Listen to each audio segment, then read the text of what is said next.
হরে কৃষ্ণ বন্ধুরা, তোমার সবাই কেমন রয়েছো? আজ হলো দ্বাদশীর দিনে এই যে সকাল সকাল আগেই স্নান করে নিয়েছি।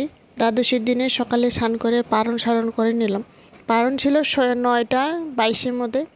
তো এই যে সকালে একটু পারণ করে আমি এই যে একটু সেদ্ধ ভাত বসিয়ে দিই, কেননা সকালটা একটু সেদ্ধ মধ্যে হালকা ফুলকা খাওয়াটাই ভালো।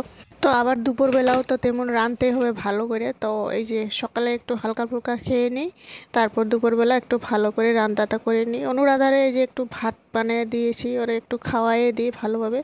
তো ওরে স্নান করে দিলাম সকালবেলা, স্নান করে দিয়ে ওরা একটু খাওয়াটা খেয়ে নিই। স্নান করে নিয়ে খাওয়াইলে মানে শরীরটা ভালো থাকে।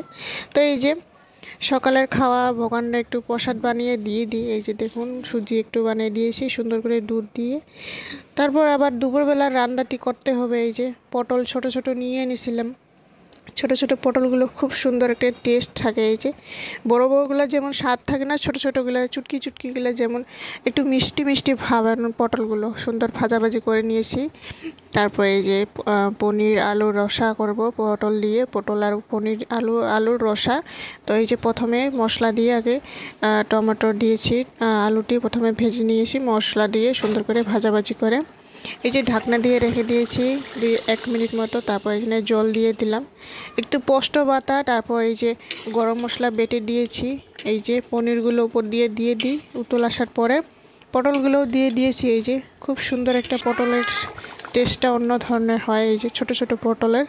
তারপর এই যে আমাদের সবজি একেবারে রেডি। তো দুপুরের অনেক সময় হয়ে গেছিলো, বেশি কিছু করলাম না।